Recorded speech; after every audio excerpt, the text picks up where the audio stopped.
to the LFG Pats Pod with your hosts, Joe and Mike. Let's go!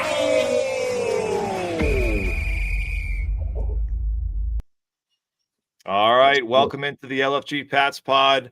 We're in episode 30, and cheers, boys. Another win. We're 5-2. Let's go. 5-2. We'll drink to that. 5-2. Serious. Who would have thought? I posted it on Twitter, the old Paul Rudd. Who would have thought?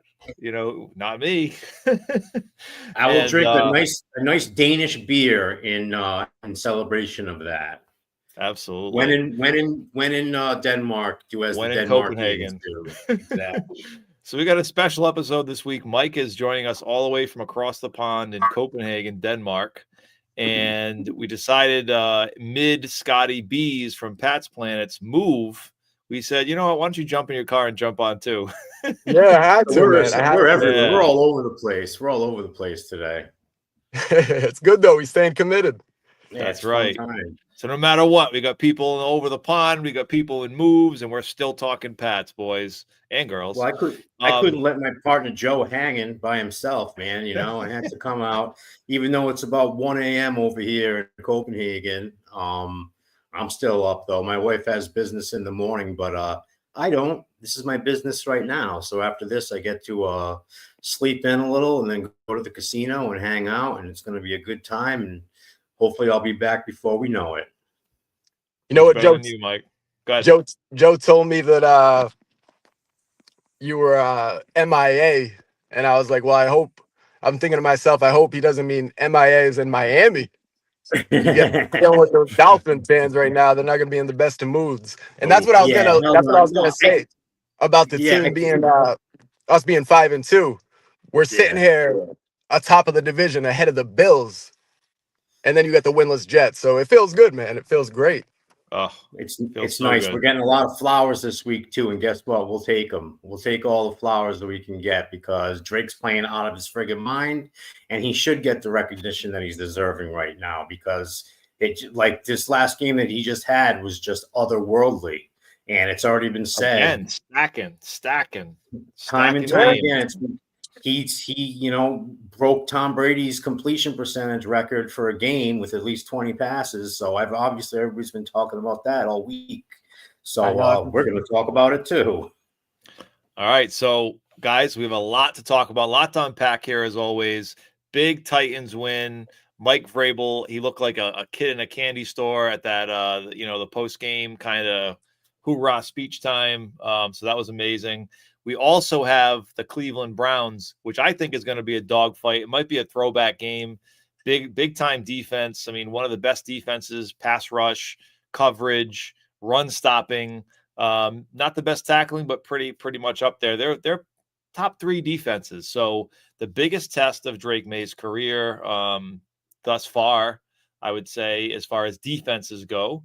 And then, we're going to get into all that. We're going to unpack all that stuff. But before we get into that, we have to talk about the sponsors. So, Rogue Island Kitchen and Bar. So we just had an amazing event. Scotty B, you'll be at the next one because the next one will be. 100%. We have to. Next one will be when we're in the playoffs. And I'm talking, we will be in the playoffs. So we are. When? Yes, when. Definitely. And we are planning that event at Rogue Island. We're going to up the stakes. We already had a ridiculous fire menu that everyone loved. Everyone was like, oh, my God, I got to come back here, bring my wife, bring this, that. And then we had an awesome win against the Bills. So everyone's like, hey, playoffs, we got to come back here because the juju is good here. And the food's amazing, too. So Rogue Island Kitchen and Bar, Arcade in Providence, we are going to have another event. It will have some free pass apps. I don't care if I have to pay out of my own pocket. It's to support the fans, to support the podcast, support the Patriots. So, that'll be coming up. And then we got Horizon HVAC. So my system, I actually just turned on the AC last night. It got a little hot, and I'm like, you know what? I need to hit the chill. I put it on maybe 1 degree lower. It blasted enough cold. I was good. My AC is running like a dream, even though it's a little late for AC. But if you're worried about your HVAC system, call Horizon HVAC. Mike Cesaroni, the guy's the man. His social media is on point. This guy has the funniest AI commercials you've ever seen. Go check him out on Instagram. I think there's one with him talking to like Abe Lincoln, and he's doing like this big address, and he comes in, does this like HVAC ad.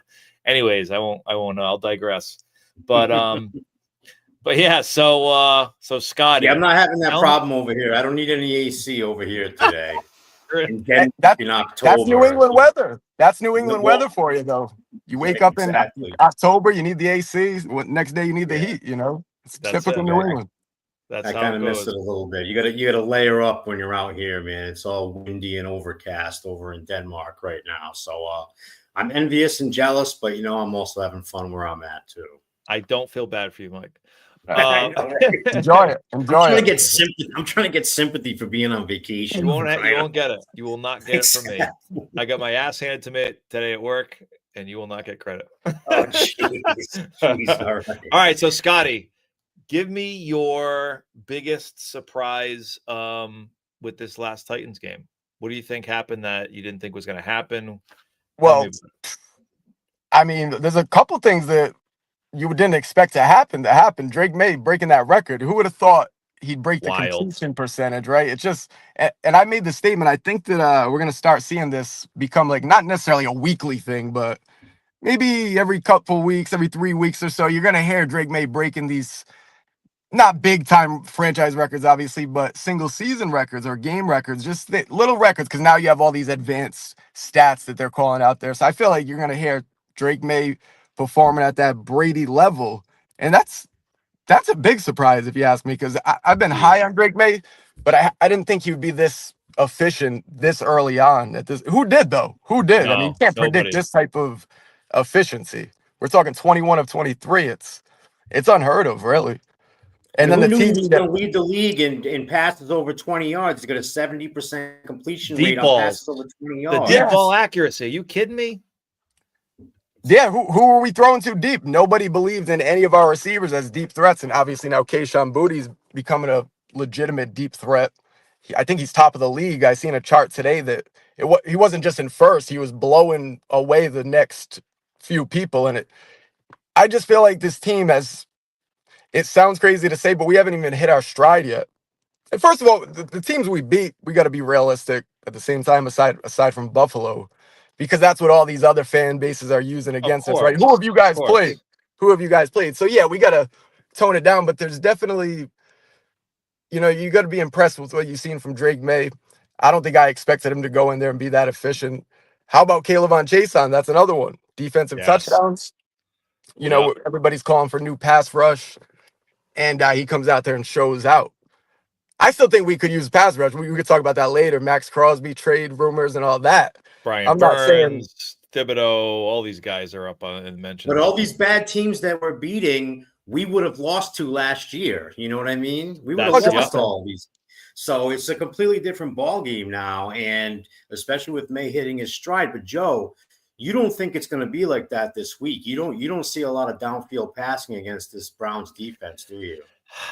We'll definitely get into it. I think break in the pocket, you're going to see that a lot, right? I think we're going to have some answers for Myles Garrett, but you can only have so many answers to him, right? And it just comes down to how many guys are we going to have to keep back or chip or whatever. At least two at all times. You got to account for them.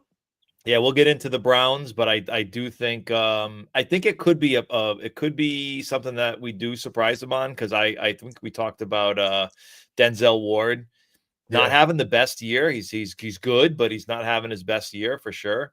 And I think a lot of this is a product of their pass rush, and so it all depends on how we do against their pass rush. But we'll definitely get into that. Mike, what do you think about our defense? How do you think, as far as how we played against the Titans, what do you like about our defense? What do you not like? Well, again, and it's been a theme for several weeks now, and now everybody's picking up on it and talking about the beginning part of the game, right? So now it's like common knowledge that we download the blueprint on the first, 10, 15 scripted plays or something like that. Once we figure that out and get it adjusted and they go back to what they normally do, then we get to settle down and actually play our defense.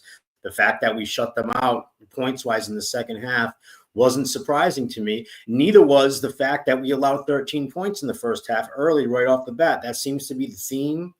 And like I've quoted the Milton Williams quote several times about what he said about it, about the first 15 scripted plays. He's like, as long as we can figure that out, then the rest of it is going to be gravy. It's going to be downhill. But I think for this game in particular, there's only one way that this offense is going to beat us, and it's Judkins, basically. The guy's playing out of his mind. Their run game is great, but our run defense is great. You've mentioned that we haven't allowed a 50-yard rusher all season long. This is going to be a huge test. They're going to go way out of their way to try to pound the rock with this guy, and he's a friggin' tank in there.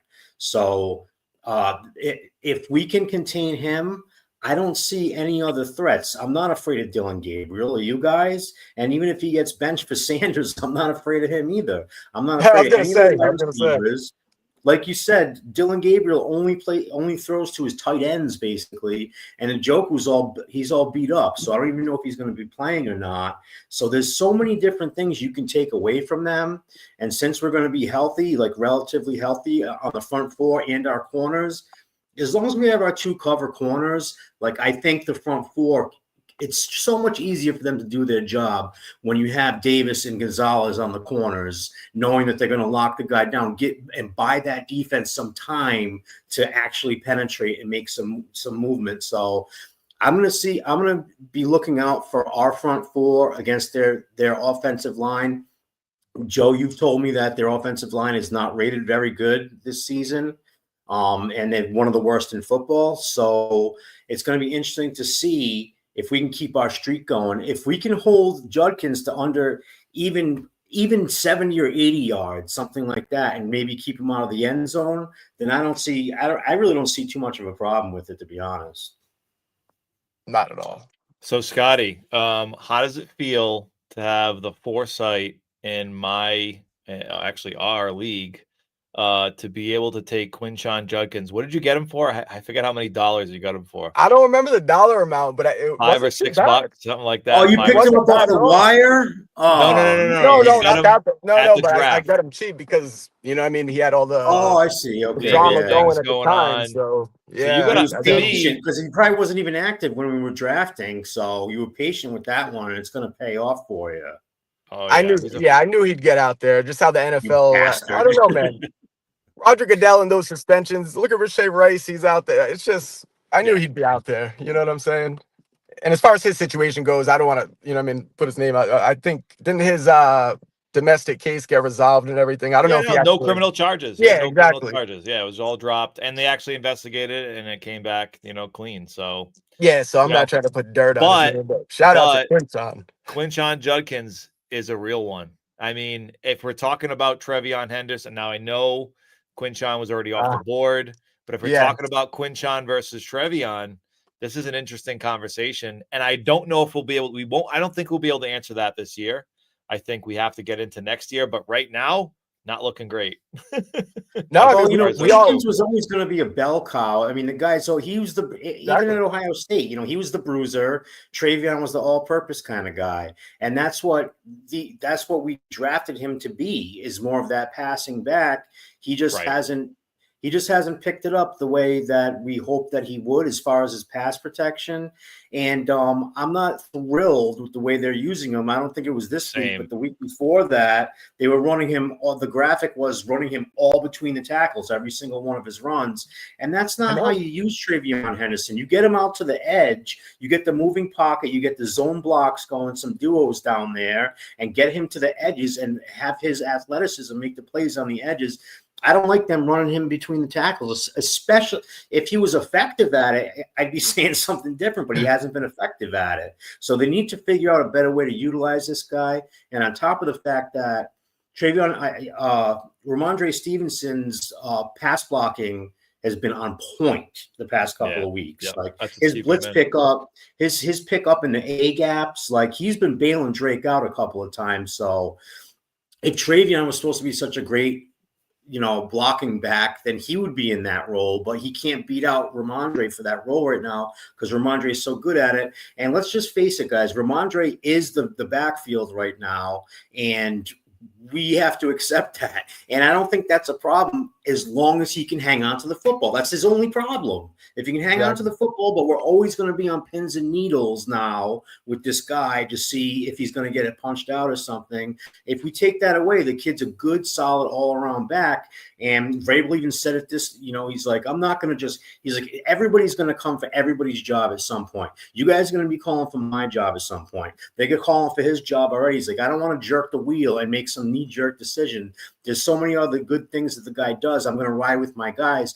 And the players appreciate that, man. Like Belichick would have had this guy in the friggin' doghouse. There would have been extra bodies in that running back room already. Guys off the street, who knows who Belichick would have tried to bring in. Right. And Vrabel, is he making a mistake by leaning so heavily into Ramondre? Or what do you guys think about that? Well, here's the thing.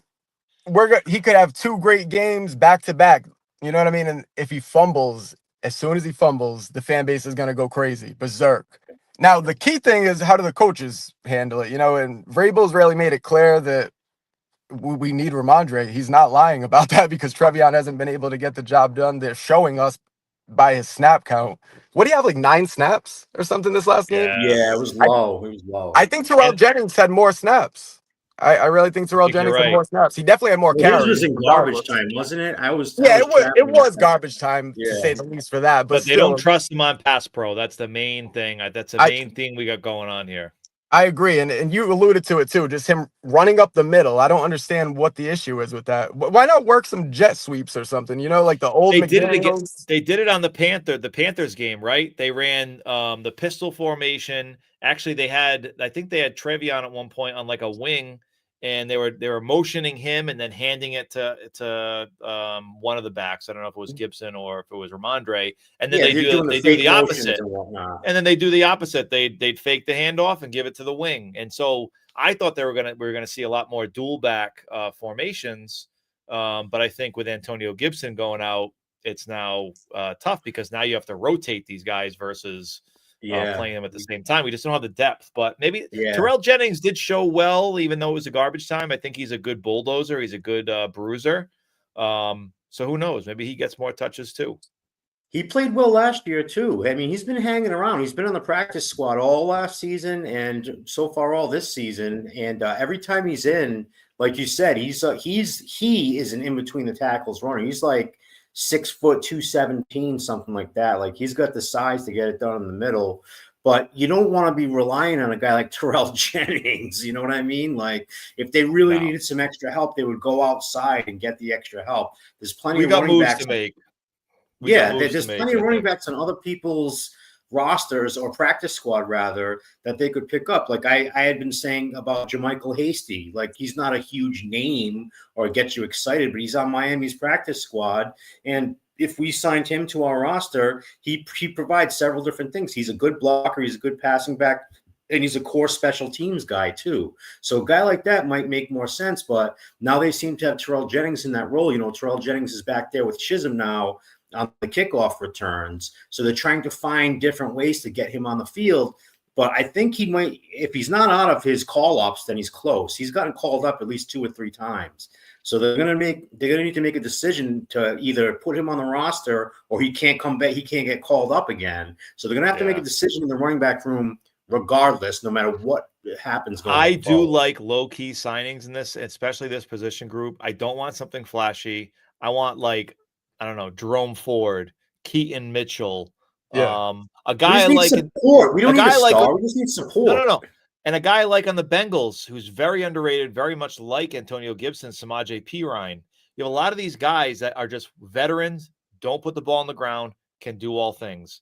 That's what we need. We need a jack of all that's going to fill in like Antonio Gibson did. To me, that would be the perfect signing. Obviously, with the Bengals winning their last game, surprisingly. Which was nuts. Which was insane. That kind of puts a little salt and not salt, but a little complexity there. Scotty B, I want you to tell me about Kayshon Boutte. One of the biggest surprises to me. I know you have a different take on it because you are a huge Kayshon Boutte supporter. Yeah, I'm a Boutte guy. What can I say, man? A bad Boutte guy. Hey, I've always been a Booty guy. I've always been. You like Side note. No. I mean, if even dating back to last season, I think he closed the year out with a 100-yard performance leading. And then, if I'm not mistaken, it was 3 straight games, counting week 1 of this year, that he put up 100 yards, if I have those stats right. But I'm just saying, he seems to be just getting it together as a pro. He really just goes out there. He seems like he's the perfect wide receiver too. That's why anytime I see people saying, "Oh, bring in this guy, bring in that guy," I'm like, well, wait just a second, because I think Kayshon Boutte might be developing into something special here. Yeah, You you've know, been saying it all off season. You've been saying that. You're like, what? yeah, How is this guy better than Booty? I don't get it. well, we he's even we out. don't need outside help right now, I don't think, to be No. honest. No. Nope. He's out snapping Stephon Diggs, and I don't know if that's going to remain. Do you guys think that remains the way they handle it? No. Stephon Diggs getting about half the snaps right No. now. Still, I've been I think it saying that evens he needs out. to be. Yeah, He I needs think to it be evens there. out. Yeah, go ahead. But there is something to say about Booty being on the field, because he always manages to come up every single game with a big play. And it was that outstretched beating 2 players touchdown.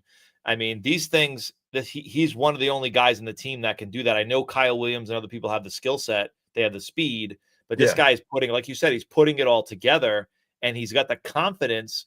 He knows he can make all these plays. He's doing late hands. He's doing sideline 50-50 balls. He's doing outstretched arm. I mean, that was one of the most outstretched arms plays you could make. I mean, it was fingertips. It couldn't have been any better. His body really control is just absolutely through the roof.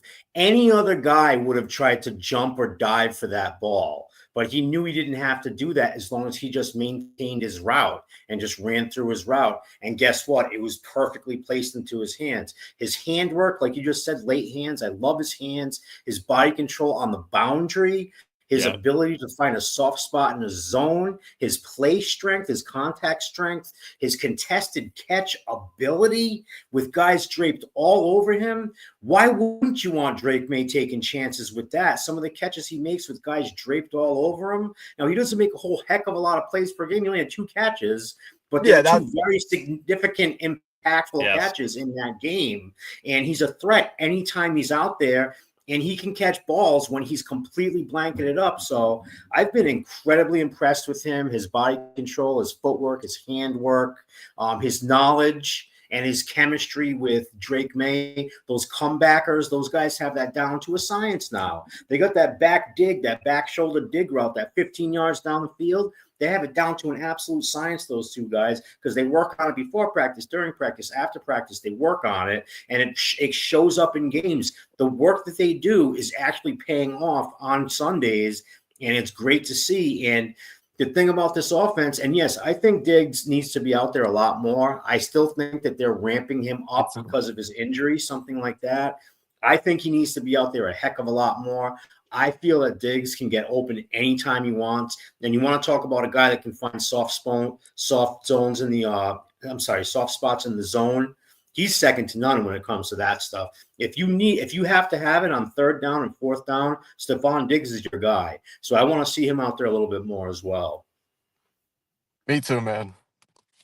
Need him out there. Yeah. And how about our boy Hooper, dude? Our second tight end. Hey, Hooper sighting. Mossing, right, dude. He's mossing people. That Yeah, ball, and talk about another ball that's insane, and the width of that ball, because you have a defender who's clearly doesn't have his head turned around, and Maye's like, I'm gonna throw. He threw it right at the back of his head, and that's such an intelligent. It's such an intelligent play, because you know he's not looking, and you're taking advantage of that. Because if you put the ball higher, now the defender has a chance to get his hands on it and make a play. But now you're saying, all right, Hooper, you got to get up and over him. And you know he can. The guy's a mountain. So that if he sees a guy that is not looking at him in one-on-one situations, he's throwing it to that guy.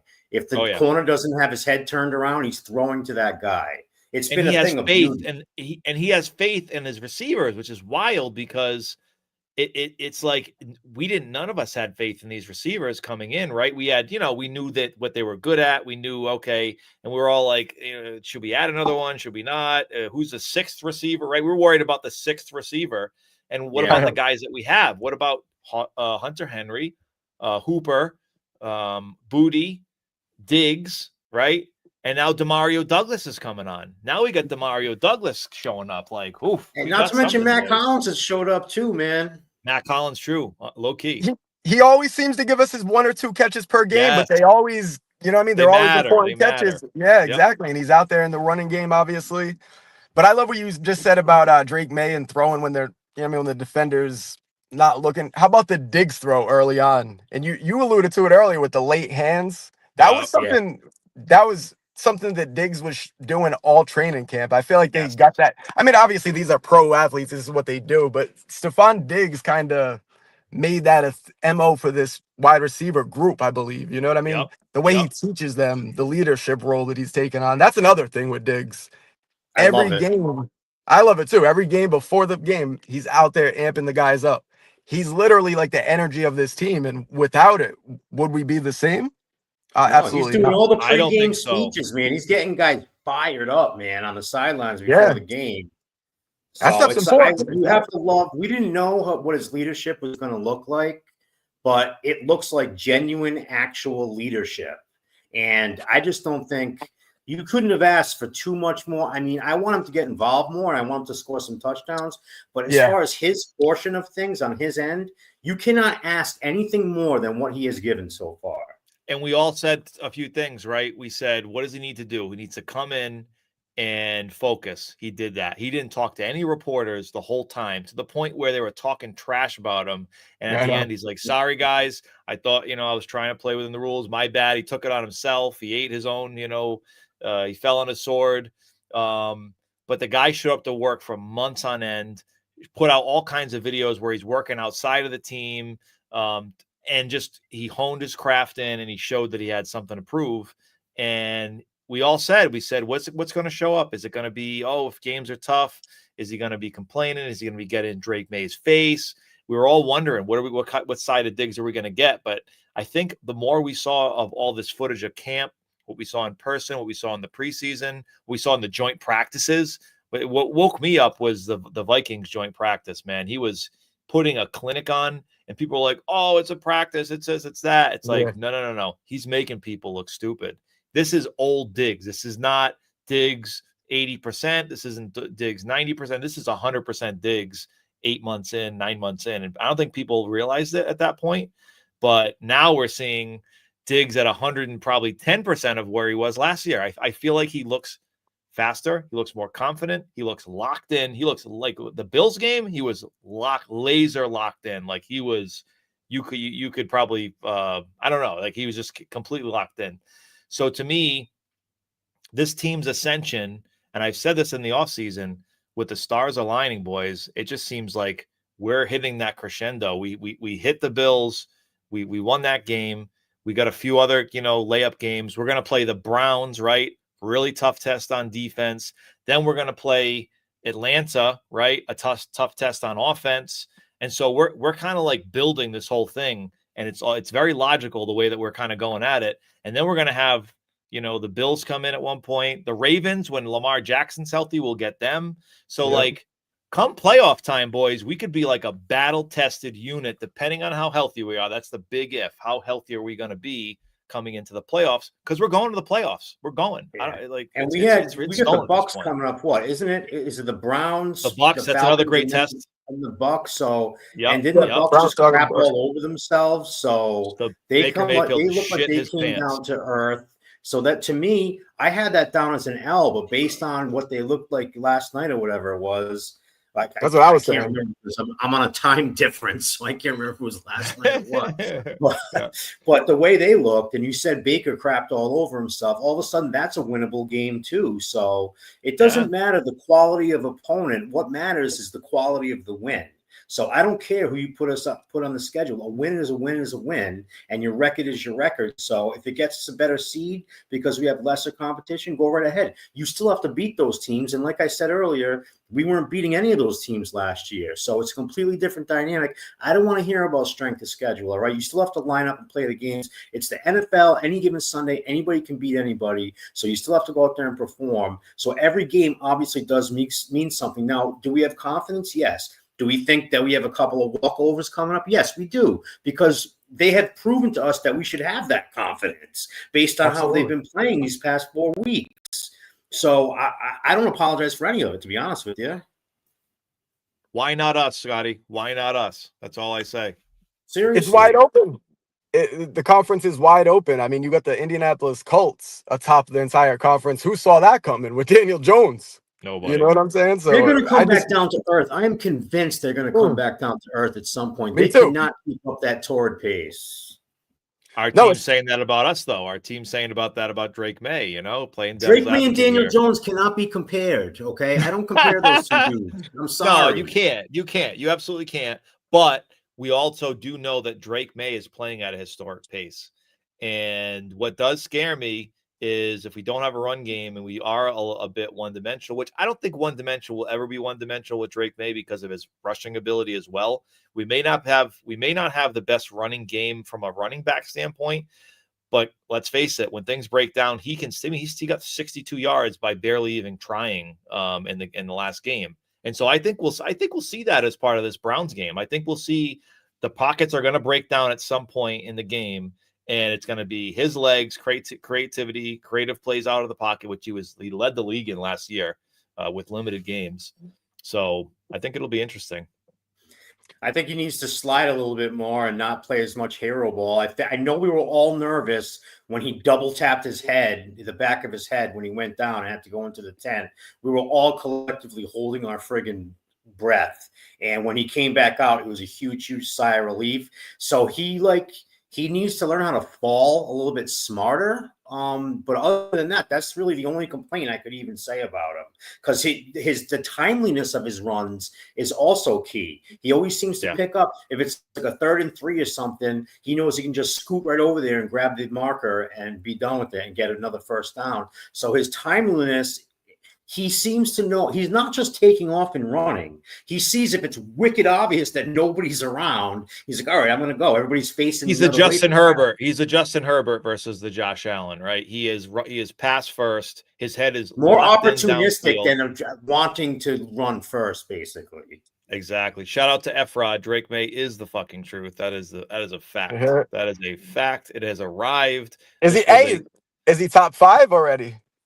I'm there already. You don't talk me into it. According to Cam Newton, he's not there yet. Yeah, Cam Newton's being a baby about that whole thing too. So I think so he's giving him some tough love. He knows Drake Maye loves him, so that's why Cam Newton's giving him a little bit of tough love. Drake Maye grew up rooting for Cam Newton. Drake Maye grew up in Charlotte, which is where I spent about 10 years of my life too. So I was a Cam Newton fan too, but he knows Drake Maye loves him. So he's trying to be a little bit tough on him to see if the kid can see if the kid can take the next step. But Cam Newton's a little bit of a clown anyway. So we'll digress from that. Yeah, I feel like he's a little jealous that his Patriot time didn't go too smooth, you know? Yeah. I think it's a combination of all of it. Like, I think he didn't like that Maye did the whole Superman thing when he scored a touchdown a couple of weeks ago. So I think Cam was being a little bit of a hater, but his opinion does not sway me. Yeah, his opinion does not sway me in any way whatsoever. But I mean, the ceiling is sky high for the kid, and what we've seen lately, all week, people talking about how he's layering the ball in, finding the spot in between the two zones, those cover 2 throws that he's making, where he's finding it in between the corner and the safety and dropping it right in the bucket, or when he's using play action and freezing the middle linebacker who's spying him and freezing him in place and dropping it right over the guy's head. So not only can the kid sling it down the field, but he's learning touch now too. He's gotten better and better with touch and accuracy. You can see how hard he works on it, and it's tangible in games. You can see the work that they put in when he's making those types of throws. So we finally have a quarterback where they have to cover every blade of fucking grass. Like, that has been the problem with our offense over the years, is if we don't have a field stretcher. Now, granted, Brady was amazing, but after Brady, we were very one-dimensional, very short to mid, We had no deep game, and now it's literally you have to defend every blade of grass, that's how amazing. how have we felt about third downs for the past 2 years, guys? This is how I felt about it. And fourth downs. If we got into a third down situation in the past 2 years, I automatically assumed that we were punting the football. That has been turned completely on its side now. If it's a 3rd and 7 and a 3rd and 8, I'm not afraid anymore. No, well, fourth down too. Fourth down, we lead the league. Like, I love third downs now because Josh opens it up and Drake is making the plays. I love third downs. I'm like, this is going to be something good. We're going to get something spicy right here. I couldn't say that the past 2 years. You know what I mean? So I'm like, for the first time maybe in my life, looking forward to third downs to see what they're going to pull off. And they've been very aggressive on fourth down. And I don't know what the completion percentage is, but they're getting that more often than not too. And it's you get it to a guy like Diggs who can get open. You get it to a guy like Pop Douglas who sometimes can get open. And you're not even afraid of those plays anymore either. And it's a nice feeling to know that you have the capability of getting those things done when all hope was lost. If it was a 3rd and 4 last year, I assumed it was a punt, no matter what. Yeah, and it's just like, it's not like that anymore at all. It feels much better, I'll tell you that. We sound crazy to other fan bases because what did we put up with it for like 3 or 4 years of suffering? Exactly, 5 at the most if you don't count. I guess if you count or don't count the Mac Jones good year in 2021. Yeah, some people don't count it. I thought that was good. I was excited. I was excited count about that. You got to count that as a good year of like, all right. I thought that was a good year, man. I don't care. Absolutely. Absolutely. I thought we were building something. Don't even get me going on that whole thing. I know because Josh McDaniels is the one that ended up screwing us over on that whole deal. He left. Yep. And then Belichick made his terrible decision that he made with the offense. And now Josh is back. And it's like, dude, you should have never left in the first place because you can't be a head coach in this league. So he's never going to get a chance like that again. Thank God, because he's a fantastic offensive coordinator. But he's the one that started the downfall of Mac Jones, basically. When he left, Mac was screwed. And now look at Mac. Like, I was mad at Mac too. And he did need to go. But look at Mac now. He's leading the league in pass yards, like 313 yards a game. Or he was last week anyway. I don't know what the stats are this week because I got nothing but love for Mac. I don't get the Mac hate. It's weird. It's to be weird. I don't think any of that was his fault, to be quite honest with you. He got put into a dirty situation by Belichick. It was all Belichick's fault. And we'll have to save another in the offseason. I'll do my Belichick complaint show. Rant. We're not going to do that right now. 2 hours long. We're right in the middle of the season. The last good thing he did was get Keyshawn Booty. That's it. Yeah, basically. We'll say that, right? Pop Douglas, that was like his that too. Long song, grabbing those two guys. And look at that. Those two guys were 6th-round picks, both of them. And now they thank look you, like by the way. Thank you, Commanders, for taking Emmanuel Forbes and giving us Gonzalez. Oh, yeah. Thank you so much. And, by the way, thank you for taking Jaden Daniels and giving us Drake fucking Maye. That too, yeah. We could even do that one. Yeah. All right. Let's go Washington. All right. Yeah. All right. I was laughing my ass off when they took Forbes at number 16 Dude, that year. I was dying because he's like, I'm like, this Gonzalez kid. His body is like a pinky finger. I was like, he's falling. This kid's dropping. This Gonzalez kid's dropping. Please, don't be an idiot. Don't screw it up. Just pick the damn guy. And then the Redskins the Commanders came in, and I was like, oh, they need a corner too, dude. They might snatch him up. And then they took Forbes, and that guy was trash then. And is he even still in the league anymore? I don't even know if he's in the league. He's bounced teams already. He's he's bounced around. He hasn't been on the Commanders for a couple of years now. Yeah, so he's like, the body type of a middle schooler. So yeah, he was like 6'2", 160 pounds. Yeah, exactly. That's like so Scotty, from you, give me the game script. How do we lose against the Browns? What has to happen for us to lose against the Browns at home? Well, the obvious one is just King Maye goes down altogether. We don't even want to go there. Obviously, it's too late. I already went there, but penalties. You know what I mean? If it just penalties and turnovers, like you're gonna beat yourself. Yeah. If you beat yourself, that's the only way that I could see this Browns team upsetting the Patriots at Gillette at that. You know what I mean? Right. So, I mean, yeah, Quinshon Judkins, he'll be a threat, but like we talked about, the Patriots' run defense, I believe we're like third in the league run defense. There's no way I could see that Browns passing attack putting up a real threat enough to at least keep up with what the Patriots could do on the offensive side of the ball, you know? So really it's just beating ourselves.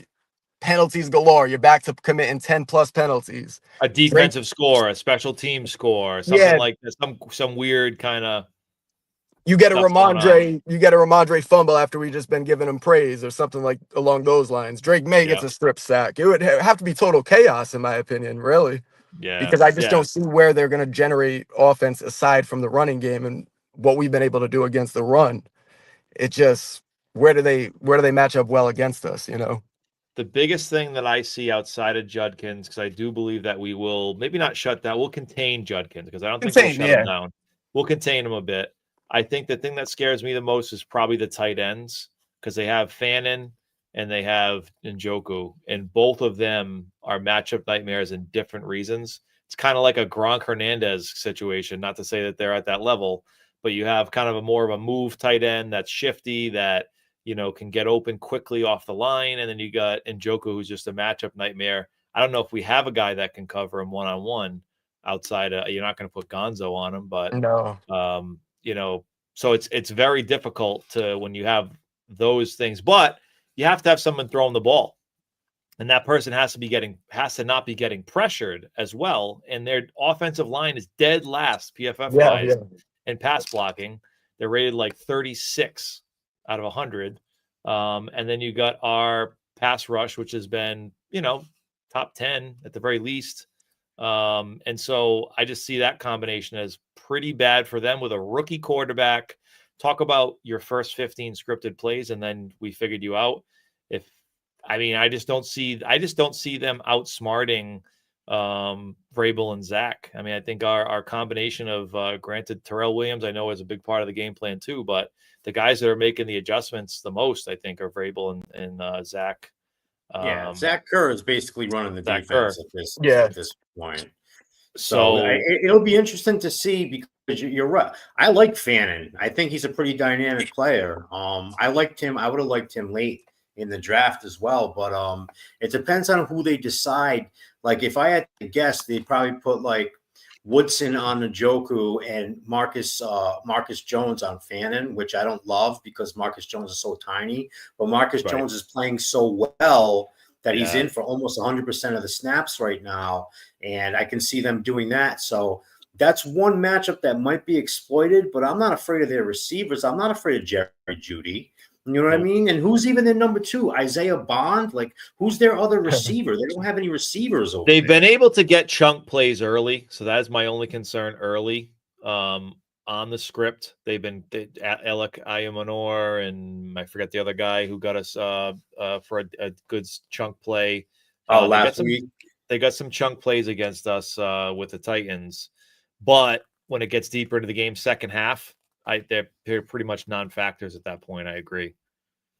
So they have to play pretty perfect defense, and they have to get after Drake Maye and successfully sack him. I think that's the problem they're going to have is you're going to see him rolling out a lot. You're going to see him running away from pressure, and then I think you're going to see a lot of quick passes. I think on offense, we're going to get the ball out of Drake Maye's hands, or we're going to be rolling him out.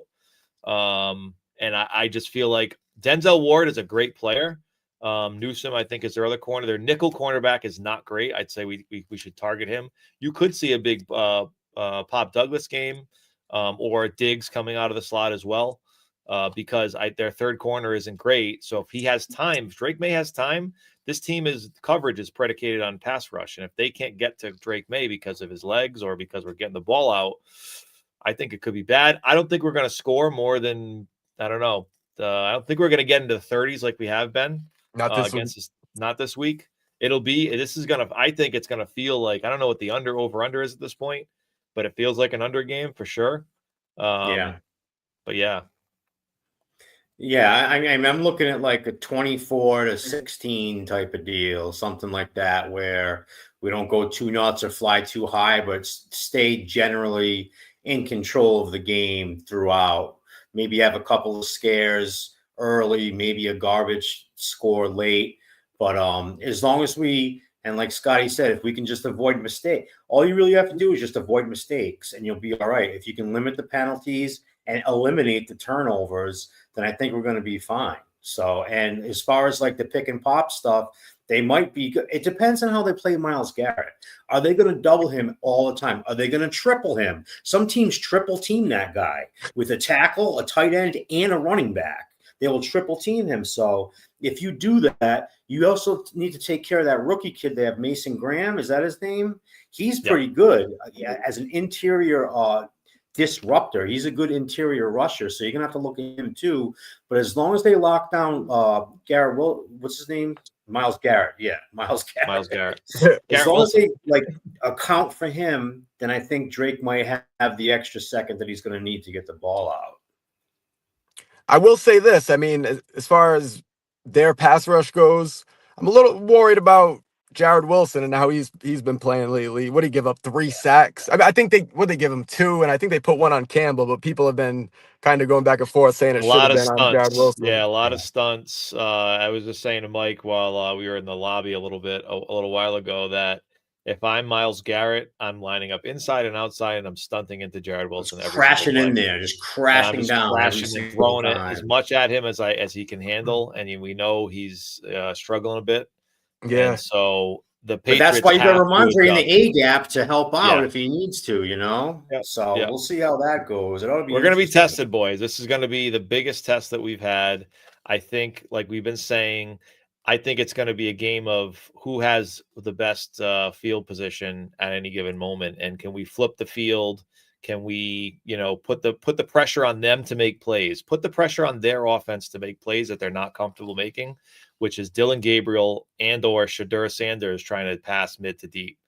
Load the box, take away as much as you can with Judkins in the short area of the field, and make them beat you downfield, because I don't think they can do it. I really don't. And if you put that test on Drake Maye, we know what he can do. So, real quick, if this game gets out of hand, is there any chance that Shedeur makes his NFL debut at Gillette Stadium? Oh, absolutely. Sure. Yeah, that's on the table. Definitely. Dylan Gabriel has not looked great. I could see it happening. It would just be kind of funny at Gillette Stadium, Shedeur Sanders with all that drama, I can't believe the ticket prices right now. Did you see what Savage has his tickets up for? They're like $350, but not the face value, but the StubHub values right now are up to like $400 for the 100 level tickets. Back up, Jeez. Yeah. Insane. I'm like, this is a Browns, right? It's a Browns game. The hype is real. I think it's honestly, it's the hype, it's the Drake Maye factor, and it's the Patriots ascension. This is what we're going to see now. You're not going to get into that stadium for less than $300. I don't think in the 100 level. Well, people that were so used to going to the games during the dynasty era, they are basically reminiscing. You know what I mean? They're like, "Oh man, I want to go to a game again," because it's been so long since they could go to a game and just watch actually good football on the field. So now that it's there, it's like, "Oh, let's go again." Yeah. So I don't blame it. I want to get up there too. I'm trying to get to that Monday Night Football game this year. The Giants, that looks fun. That is going to be a really fun game. Half my wife's family is Giants fans, and they play the hell out of that game against the Eagles. And they should have won the game against the Broncos. Well, that's what I'm saying. My brother's a diehard. They choked in that one. Oh yeah. My brother's a diehard Giants fan, so the fact that they scored 33 points in the fourth quarter, I didn't even want to see them, Teams were it was 18-point win, or 18 points they were down, and teams that were down 18 points with 6 minutes left in the fourth were that were up were 1,600 and something and 0. With that 1,600 games and it was I saw that stat and I'm like, I would throw up everywhere. And even Jackson Dart's interview, he looked like he was going to throw up. But all right, so Mike, I think you kind of spoiled your give me your official prediction, Mike. Oh, I did. Yeah, I jumped. That's all right. You can amend it. No, I'm not going to amend it. I think I said like 24-16. I'm going to stick with that. Yeah. All right. So I think we're going to get some, a couple of passing touchdowns, maybe a Ramondre rushing touchdown, a field goal in there, and I think we're going to keep the Browns out of the end zone. I think they're going to kick a bunch of field goals. Is how they're going to get their points. And they might score a touchdown either early or late in garbage time. And I think it'll be like 24-9, and they'll score like some trash one late touchdown. Just to make it look a little bit closer than it is. But that's where I'm leaning. I think they're going to give us some problems, but I think we have enough juice to get into the 20s range. So that's what I'm going for. I'm going 24-16 Patriots. All right. Scotty B, what do you got? I like it. So is that do you happen to know what the spread is? Is it 7.5? It's very close to that. I think it was around a touchdown the last time I looked, but I'm not exactly sure. You'd have them cover, and I think we could also. I'm not going to have us going in the 30s, but I think we get high 20s. I'll go 27 to about 9. I like your field goal theory. I think they'll get their little 3 field goals. They'll stall a couple of our drives. Maye will still move the football on this Browns defense. I promise. I see that happening. I think Drake Maye's going to look good once again, continue the little Maye MVP campaign. But I think they'll be held under 30, but it'll still be a good solid ass whooping. 27-9. We'll feel comfortable the entire game. I like it, and that is this just line above. Here is 7. So yeah, 7. It's 7, and it's the over under is 40.5. So you're taking the over, and you're taking obviously they're covering the spread there. I think I called this last week. I called the defensive touchdown last week. I said we're going to have a surprising defensive touchdown, and I'm thinking Cam Ward pick 6. I did not think Clavon Chase on rushing around the edge and just strip sack to the end zone right over him. That was amazing. That was a heck of a play. He's turned into a good football player, that guy. I do see another touchdown on defense, and I think it could come in the form of a pick 6. I mean, look at who we're playing against. We're playing against Dylan Gabriel and/or Shedeur Sanders. I don't see Judkins coughing it up. Could be a strip sack too, but I'm going with a pick 6, which means we're going to be in the high 20s at that point, because I do think the offense will continue to play the way we do, right? We win down the field. Drake Maye can win with his legs. I think the run game takes a backseat. It has to. I think we have to get more creative with running maybe 2 backs or shotgun. I think you're going to see a screen game quite a bit, because that's how you relieve pressure, right? Let him come in. Good, come on in. And then you dump it off to the side, and you get to watch Ramondre run for 30, 40 yards. Maybe Trevion. I doubt it. I still have my hopes. I still have my hopes. I'm trying. But you never know. I mean, Josh McDaniels comes up with a different game plan every single week. So maybe he has a package ready for Trevion. You never really know until they get into the actual game, and you have to relieve pressure, right? You have to. This is how we're going to do it. We're going to have to get creative to relieve pressure. It's either going to be multiple people blocking the same person, chipping, or you let them in and you throw it over their heads, or you throw it to a screen. So I see that's what I see. I think Drake Maye's going to throw the ball 35, 40 times. I think you're going to see a lot of passing. Not going to abandon the run game. We'll still run it a decent amount, but we're going to have to throw it a lot. And so I'm going 28-17. That's my score. I feel like, again, we probably score 21 points on offense. We get that pick 6. And I think that their offense finds a way to score. They could have a defensive touchdown. They could have one against us. They could have a strip sack on Maye with Myles Garrett and run it into the house.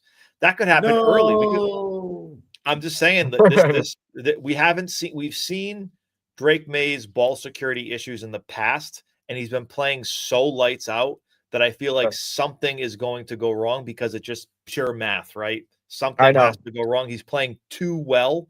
And if it's going to happen against anybody, it's probably going to be against this team, because their defense is just stacked. They're stacked, and their front is very scary. So we know that. Our players know that. And I guarantee our offensive line is not feeling the best right now, because they're probably worried about how are we going to, stop this guy? How are we going to slow him down? Because you're not going to stop Myles Garrett. The guys, if we were going to trade 2 picks for anybody, 2 first-round picks, it'd be Myles Garrett to me, because the guy's playing outside of his fucking mind. He's a freak. Freak. The last time I remember thinking that was and this is, a crazy comparison, But I remember in 2001 when this kid came in and started playing football games for us at the starting quarterback, I was like, all right, this kid is just getting lucky. He just keeps getting lucky. And he's going to fall down to earth at some point. Any one of these weeks, he's going to fall back down to earth because he just looks like a game manager. And he doesn't look like too dynamic of a person. We all know who that person ended up being, and we all know what happened in 2001. Right. Now, I'm not saying that Drake Maye is going to win a Super Bowl this year. I'm not saying that yet, okay? I'm not saying that. But I remember feeling that way in 2001 where there's no way this kid can keep up this pace. He's going to have to come down to earth. And then guess what? He never did. If I saw it happen once, I can at least hold out a shred of hope that it might happen again this season. So I'm going to be optimistic until he messes up again, and then we'll call him out on that too. I think we got a shot at the AFC Championship. I don't think it's crazy either. I think we have a shot. I think we have a realistic shot, depending on who we go to at first. The Broncos, guess what? They're not that special. They're really not. Granted, Bo Nix did come back from that crazy deficit, but I think the Giants gave it up to him a little bit. But Bo Nix looked pedestrian. He looked pedestrian against the Jets. If anything, the Colts look like more of a real factor defensively and with their run game, with the mixture of Tyler Warren on offense and Pittman and Downs, and they got all the weapons, and Daniel Jones is playing accurate. To me, they're more real than the Broncos, which none of us thought that. And the Chargers, they remain a threat. They're an offensive powerhouse. The Chiefs are kind of coming back up now with Rashee Rice, so that's interesting. But I think definitely on the road, depending on the road, man, the Chiefs are back. I don't care what anybody says. You're gonna have to look out for them. Yep. Yeah, to me, they're probably the biggest threat in the conference, and then you have a little gap, just because of what you've seen from Mahomes over the years and the team. It's kind of like how the Patriots were viewed all those years. You just know they're going to be there in that sense. And they started slow too. That's the other thing, right? They started slow. Exactly. Now they got a lot to make up. They want to get to that. They play for that first seed. That's what they do. They play every season for that first seed, and they're hungry. You can tell. Yeah. It'll be fun to watch. It will. At least we're in the mix. That's how I view this thing. That's at least it. We're right in the mix. We're right in there. And even just watching Drake Maye, he has a chance to kind of take the lead almost in this MVP race. And it's a little early to talk, but this is what fans do. And naturally, we talk about the MVP race. And I'm just looking at it like Drake Maye has a real shot. It's unbelievable. Nobody saw that one coming. Nobody saw that. We were all wondering. We were like, all right, is it going to be a Josh Allen early year thing? Is it going to be take a few years? The preseason didn't really give us any great feelings. We were like, all right, I saw him make a good play here and there, but ball security, he didn't look like he was getting all his reads in. I saw a passing chart that was looking at just the right side of the field or the left side of the field. And I'm like, is this guy really just watching half the field? Is this like Mitch Trubisky all over again? Like, what's going on? And then here he is. He's a polished guy. Guy's got icy veins. Nothing seems to flinch him at all. And he seems like he just steps up. He knows when to step up. He knows when to go deep. He knows when I don't know. He's got this sixth sense about him right now where he's drawing cards and getting, flushes every time. The guy, not that he's saying he's getting lucky, but it's just everything is clicking on all cylinders. There's not one part of his game right now that we can say that's a weakness. We just can't. There's nothing. He's ahead of where Josh Allen was in year 2. Like, just absolutely. Josh Allen was still just a wrecking ball in year 2. It took him a handful of seasons to get to where he's at. So he was never the passer that Drake Maye is right now. I'm not saying he's ever going to win an MVP like Josh Allen has, but he's also a different type of player. Like, a lot of people compare those two, and I don't know how much of a comparison it actually is. Josh Allen, he relies on his legs more than Drake Maye does. Drake Maye is an opportunistic runner. Josh Allen runs just because he wants to go downfield and smash somebody, and it's gotten him into trouble before. But I think Drake's ahead of where Josh was in year 2. I agree. Me too. Shockingly. And so, guys, I cannot be at this point in the season. I think all of our expectations are shattered. We knew it was an easy schedule, but the win with the Bills has really catapulted us to all kinds of new heights. And so the sky's the limit, boys. I do think that the Super Bowl might be a little lofty for this year, But who knows? In 2 weeks, in 3 weeks, if we beat the Browns and then we beat the Falcons and then we beat the Bucks, I'm telling you right now, boys, we're going to be saying Super Bowl. That's what's going to happen. If we have 8 wins and we're 8-2 and we're sitting atop, probably sitting atop the AFC at that point, who's going to be 8-2 at that point? Are the Colts going to maintain this? Are the Chiefs going to drop any games? I don't know, but I don't want to get too far ahead, but we're here now, and I would have never thought we would be here and be saying AFC Championship, which is obviously lofty. But in 3 or 4 weeks, if this continues, boys, these podcasts are going to get more and more fun. That's all I can say. We have every reason for optimism right now, for sure. Agreed. Could be on a 7-game win streak. We'll see. It would be nice. Oh, my Lord. Well, Scotty B, it's always a pleasure, man. We love having you on. We support everything that you do. I love your content. You put out content nonstop, and I can't stop sharing it, man. It's all good stuff.